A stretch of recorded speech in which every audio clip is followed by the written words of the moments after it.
शिव पार्वती संवाद कथा। प्रस्तावना। कैलाश का दिव्य दृश्य। हिमालय की गोद में बर्फ से ढके शिखरों के बीच दिव्य ज्योति से प्रकाशित था पवित्र कैलाश पर्वत। वहीं विराजमान थे स्वयं आदि योगी त्रिलोचन महादेव, भगवान शिव। उनके समीप बैठी थीं जगत जननी करुणामयी पार्वती। एक दिन माता पार्वती ने विनम्र भाव से प्रश्न किया, प्रभु, ये संसार जन्म और मृत्यु के चक्र में क्यों बंधा है? मनुष्य दुख क्यों भोगता है? और सच्ची मुक्ति का मार्ग क्या है? महादेव मुस्कुराए। गंगा उनकी जटाओं में लहराई। डमरू की मंद ध्वनि गूंज उठी और आरंभ हुआ शिव पार्वती का दिव्य संवाद। पहला अध्याय, जीवन का रहस्य। शिव बोले, देवी, ये संसार कर्म का क्षेत्र है। हर आत्मा अपने कर्मों के अनुसार जन्म लेती है। जो जैसा बोता है वैसा ही काटता है। पार्वती ने पूछा, तो क्या भाग्य सब कुछ है? शिव बोले, नहीं देवी, भाग्य पिछले कर्मों का फल है, पर वर्तमान कर्म भविष्य का भाग्य बनाते हैं।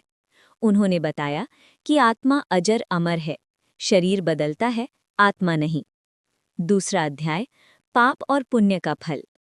पार्वती ने फिर प्रश्न किया, प्रभु, पापी व्यक्ति कभी-कभी सुखी क्यों दिखाई देता है?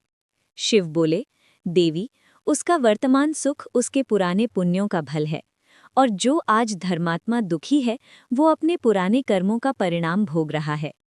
उन्होंने एक कथा सुनाई। एक राजा था जो अत्यंत पापी था, परंतु पिछले जन्म में उसने साधुओं की सेवा की थी। उसके पुण्य समाप्त होते ही उसका पतन निश्चित था। तीसरा अध्याय, भक्ति का मार्ग। पार्वती बोली, प्रभु, कलयुग में सरल मुक्ति का उपाय क्या है? शिव बोले, देवी, केवल नाम स्मरण ही सबसे सरल मार्ग है। जो सच्चे मन से ओम नमः शिवाय जपता है, मैं स्वयं उसकी रक्षा करता हूँ। उन्होंने समझाया कि भक्ति में दिखावा नहीं, सच्चा हृदय चाहिए। चौथा अध्याय, मृत्यु का रहस्य।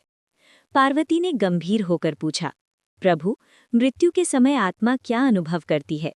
शिव बोले, जिसने जीवन भर ईश्वर को याद किया उसे मृत्यु में भय नहीं होता, पर जिसने केवल मोह और लालच में जीवन बिताया उसके लिए मृत्यु अत्यंत पीड़ादायक होती है। उन्होंने यमलोक, कर्मफल और पुनर्जन्म का विस्तार से वर्णन किया। पांचवा अध्याय, स्त्री और पुरुष का धर्म। पार्वती बोली, प्रभु, गृहस्थ जीवन में धर्म कैसे निभाया जाए? शिव बोले, पति पत्नी यदि एक दूसरे का सम्मान करें तो वही घर कैलाश बन जाता है। उन्होंने कहा, जहाँ स्त्री का सम्मान होता है वहाँ देवता निवास करते हैं। छठा अध्याय, सच्ची साधना। शिव बोले, देवी, सच्ची साधना मंदिरों में नहीं, हृदय की शुद्धता में है।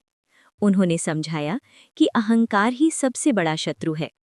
सातवां अध्याय, मोह का बंधन। पार्वती ने पूछा, मोह से कैसे बचें? शिव बोले, मोह संसार का सबसे मजबूत बंधन है। जो हर कर्म ईश्वर को अर्पित करता है वो मोह से मुक्त हो जाता है।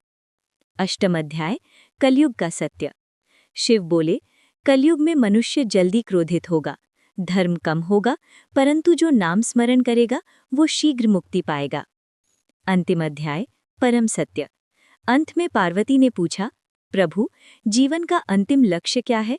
शिव बोले, देवी, आत्मा का परमात्मा में लीन होना ही अंतिम लक्ष्य है।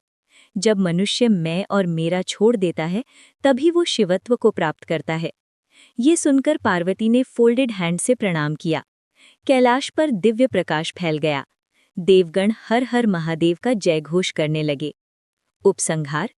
जो भी इस शिव पार्वती संवाद को श्रद्धा से सुनता है उसके जीवन में शांति, सुख और ज्ञान का प्रकाश फैलता है। हर हर महादेव।